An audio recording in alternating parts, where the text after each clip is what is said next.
বাণীপীঠ শিক্ষাঙ্গনের উপস্থাপনায় আরও একটি গুরুত্বপূর্ণ সাজেশনের ক্লাসে সকল ছাত্রছাত্রীকে স্বাগত জানাচ্ছি। আমি রিনি সেনগুপ্ত।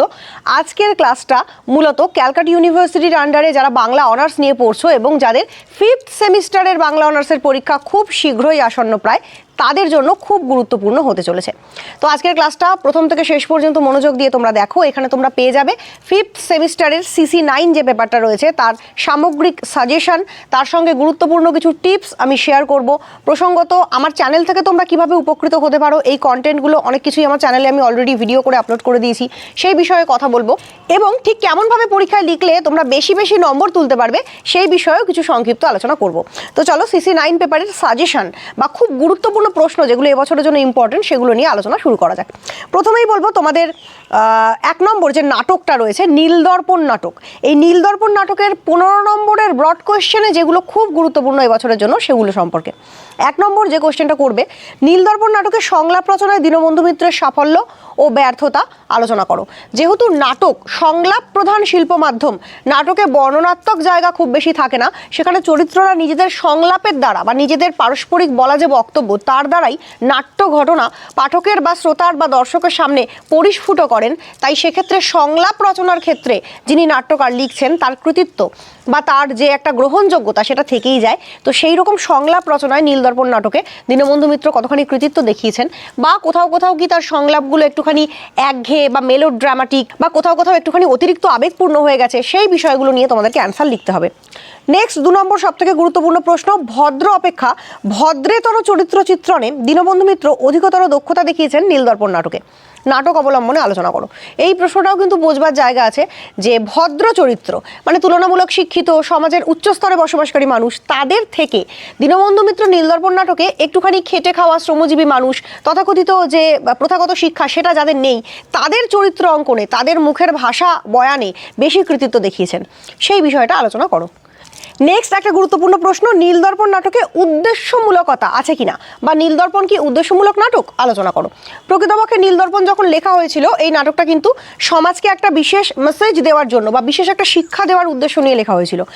নীলকর সাহেবরা সমাজের বিভিন্ন কৃষক শ্রেণীর মানুষের ওপর কেমনভাবে অকথ্য নির্যাতন করতো সেটাই কিন্তু নীলদর্পণ নাটকের মূল বিষয়বস্তু। তো সেই জায়গা থেকে আমরা দেখব যে এই নাটকটা লেখার পেছনে কি কোনো নির্দিষ্ট উদ্দেশ্য ছিল নাকি ছিল না, বা থাকলে সেটা কেমনভাবে নাটকে উপস্থাপিত হয়েছে, এইটা নিয়ে ডিটেলস অ্যান্সার লিখতে হবে। নেক্সট প্রশ্ন, নীলদর্পণ ট্র্যাজেডি না মেলোড্রামা, এটা বোঝার জন্য তোমাদেরকে আলাদা করে বুঝতে হবে ট্র্যাজেডি কাকে বলে আর মেলোড্রামাই বা কি। এই সমস্ত প্রত্যেকটা বিষয় কিন্তু বোঝবার বিষয়। আমার কাছে যারা ব্যক্তিগতভাবে যুক্ত ছিল, অনলাইন বা অফলাইন মোডে ক্লাস করেছে, তাদেরকে কিন্তু এই বিষয়গুলো আমি ধরে ধরে বুঝিয়েছি এবং প্রয়োজনীয় নোটসও প্রোভাইড করে দিয়েছি।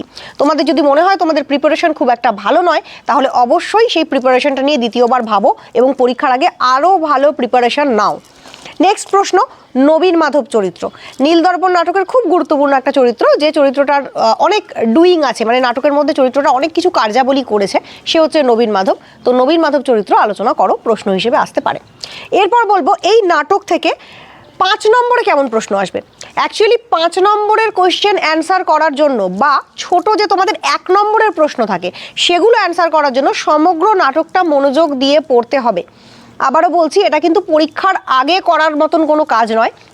প্রথম থেকে সেশন যখন শুরু হয় তখন থেকে সমগ্র নাটকের টেক্সট বুঝে বুঝে বা ধরে ধরে পড়লে তবেই কিন্তু তোমরা 5 নম্বরের কোয়েশ্চেন লিখতে পারবে। কারণ 5 নম্বরের কোয়েশ্চেনে ছোট ছোট ঘটনাবলী বা চরিত্রের ছোট ছোট সংলাপ লাইন তুলে দিয়ে প্রশ্ন আসতে পারে। তো সেই জন্যই বলছি খুব ভালোভাবে প্রিপারেশন নাও, টেক্সট পড়ো এবং বুঝে পড়ো, তাহলে কিন্তু সমস্ত কিছু অ্যান্সার করতে পারবে। নেক্সট হচ্ছে মডিউল 2, যেখানে রয়েছে উৎপল দত্তের একটা বিখ্যাত নাটক, নাটকের নাম টিনের তলোয়ার। টিনের তলোয়ার থেকে খুব গুরুত্বপূর্ণ প্রশ্নগুলো এবার বলছি। টিনের তলোয়ারের নামকরণের সার্থকতা আলোচনা করো। বসুন্ধরা চরিত্র খুব গুরুত্বপূর্ণ। টিনের তলোয়ারের সংলাপের ব্যবহার খুব গুরুত্বপূর্ণ। ময়না চরিত্র, বেণীমাধব চরিত্র, প্রিয়নাথ চরিত্র খুব গুরুত্বপূর্ণ। তো এই সমস্ত চরিত্রগুলো খুব ভালোভাবে তোমরা তখনই বুঝতে পারবে বা চরিত্রগুলো সম্পর্কে লিখতে পারবে যখন নাটকটা সম্পর্কে তোমাদের সামগ্রিক একটা জ্ঞান থাকবে। বাণীপুর শিক্ষাঙ্গনের তরফ থেকে মানে আমার তরফ থেকে সরাসরি অনলাইন এবং অফলাইন ক্লাসেস প্রোভাইড করা হয়। আমাদের অফলাইন সেন্টার আছে কলকাতার কলেজ স্ট্রিটে, একদম প্রপার কলেজ স্ট্রিটে, এবং হাওড়া জেলার জগৎবল্লভপুরে শোভারানী মেমোরিয়াল কলেজ থেকে মাত্র কয়েক মিনিটের হাঁটা পথ। এবং আমাদের অনলাইন ক্লাসে বর্তমানে ওয়েস্ট বেঙ্গলের নানান প্রান্তর থেকে ক্যালকাটা ইউনিভার্সিটির আন্ডারের কলেজের প্রায় 70 থেকে 80টা কলেজের স্টুডেন্টরা যুক্ত আছে, এবং তারা প্রত্যেকে কিন্তু প্রত্যেকটা বিষয় টেক্সট ধরে টেক্সট ভিত্তিক আলোচনা, খুব স্ট্যান্ডার্ড মানের নোটস এবং সমস্ত পরীক্ষার যে সাজেশন সেটা খুব ভালোভাবে পেয়ে যাচ্ছে, এবং নিজেদের যে বাংলা অনার্সের অভিজ্ঞতা সেটাকে সুন্দরভাবে পালন করতে পারছে বা খুব সুন্দরভাবে রেজাল্ট করতে পারছে। প্রসঙ্গত বলে রাখি, আমার কাছে যে সমস্ত স্টুডেন্টরা ব্যক্তিগতভাবে পড়ে তারা বেশিরভাগ ক্ষেত্রে বা অনেক ক্ষেত্রে কিন্তু তাদের কলেজের কলেজ টপার। তো তোমরা বুঝতেই পারছো বাণীপীঠ শিক্ষাঙ্গনের সেই ক্ষমতা আছে যে একটা স্টুডেন্টের মধ্যে থেকে তার বেস্টটা, তার যে প্রবণতাটা সেটা টেনে বের করে আনার। তো তোমাদেরও যদি মনে হয় যে তোমাদের বাংলা অনার্স পড়ার অভিজ্ঞতাটা খুব একটা ভালো হচ্ছে না, যেখানে পড়ছো বিষয়বস্তু ধরে বোঝানো হচ্ছে না, তো সেইভাবে করে তোমরা যদি পড়ানো না পেয়ে থাকো তাহলে অবশ্যই 6th সেমিস্টারের জন্য যোগাযোগ করো আমাদের কাছে ভর্তি হওয়ার জন্য। অফলাইন কলেজ স্ট্রিট ব্যাচে অথবা অনলাইনে পশ্চিমবঙ্গের যে কোনো প্রান্ত থেকে তোমরা যুক্ত হতে পারো আমাদের সঙ্গে যুক্ত হওয়ার জন্য শুধুমাত্র নিচে দেওয়া নাম্বারে কন্ট্যাক্ট করে নিজেদের নাম নথিভুক্ত করতে হবে এখন থেকেই।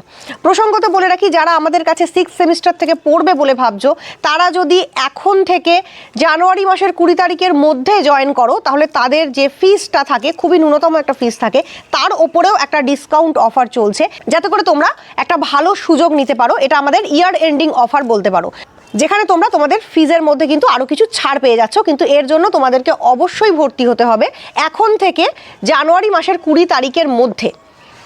নিচে নাম্বার আছে, নাম্বারে কল করে বা হোয়াটসঅ্যাপ করে নাম লিখিয়ে রাখো, এবং অবশ্যই যুক্ত হও বাণীপীঠ শিক্ষাঙ্গনের সঙ্গে যদি মনে হয় নিজেদের পড়াশোনার অভিজ্ঞতাটাকে তোমরা আরও বেটার করতে চাও। এরপর চলে যাব টিনের তলোয়ারের শর্ট কোয়েশ্চেন প্রসঙ্গে। টিনের তলোয়ার একটা অসম্ভব সুন্দর নাটক, যেখানে একদিকে নাট্য নিয়ন্ত্রণ বিলের প্রেক্ষাপট যেমন আছে, তেমনই একদিকে নাট্য মঞ্চের যে ইতিহাস সেটাকে আমরা অপূর্ব সুন্দরভাবে ফুটে উঠতে দেখি। তৎকালীন সময়ে যারা নাটকের অভিনেতা অভিনেত্রী ছিলেন, যারা নাটকের নট এবং নাট্যকার ছিলেন, তারা কিভাবে করে খুব নিজেদের অভিনিবেশ দ্বারা, নিজেদের পরিশ্রম দ্বারা নাটককে ভালোবেসে নাট্যমঞ্চকে জনপ্রিয়তার শিখরে নিয়ে গেছিলেন, সেরকম একটা প্রেক্ষাপট আমরা দেখতে পাই।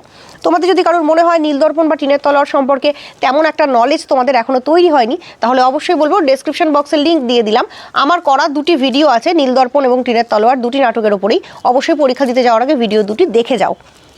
এরপর চলে যাব তোমাদের মডিউল 3 প্রসঙ্গে, যেখানে রয়েছে বাংলা রঙ্গমঞ্চের ইতিহাস।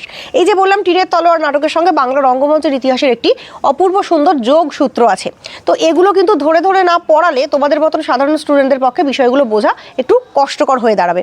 তো এখান থেকে ইম্পর্টেন্ট প্রশ্ন হচ্ছে লেভেডাপের Bengali theatre, Nabin Basu Shyambazar theatre, Belgachhia নাট্যশালা, জোড়াসাঁকো নাট্যশালা, বাগবাজার অ্যামেচার থিয়েটার বা শ্যামবাজার নাট্যশালা এবং নাট্য নিয়ন্ত্রণ বিলের প্রেক্ষাপট। নাট্য নিয়ন্ত্রণ বিল এমন একটা বিল যেটা ইংরেজ সরকারের দমনমূলক নীতির একটা অন্যতম অংশ বলতে পারো। তো এই নাট্য নিয়ন্ত্রণ বিল কিন্তু ভেরি ইম্পর্টেন্ট একটা কোশ্চেন হিসেবে আসতে পারে।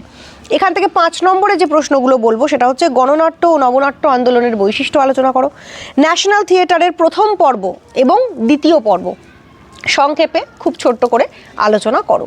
তো প্রসঙ্গত এটা ছিল তোমাদের CC 9 পেপারের সামগ্রিক সাজেশন। এই প্রশ্নগুলো সেই সমস্ত স্টুডেন্টদের জন্য দেওয়া যারা 100% অ্যান্সার করতে চাও, যারা নিজের রেজাল্টটাকে ভালো করতে চাও, যারা প্রচণ্ড ভালোভাবে নিজেদের পড়াশোনার অভিজ্ঞতাটাকে সুন্দর করে তুলতে চাও এবং ভবিষ্যতে বাংলা পড়ে বাংলা নিয়ে কিছু করতে চাও।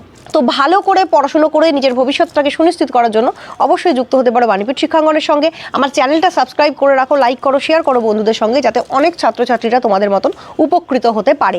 এবং অবশ্যই ব্যক্তিগতভাবে যুক্ত হতে পারো আমার সঙ্গে যদি নিজের পড়াশোনার অভিজ্ঞতাটাকে সুন্দর, সাফল্যমণ্ডিত এবং সহজ করে তুলতে চাও। কারণ আমি অ্যাজ আ টিচার সবসময় স্টুডেন্টদের পাশে থাকি, পাশে আছি এবং ভবিষ্যতেও থাকবো।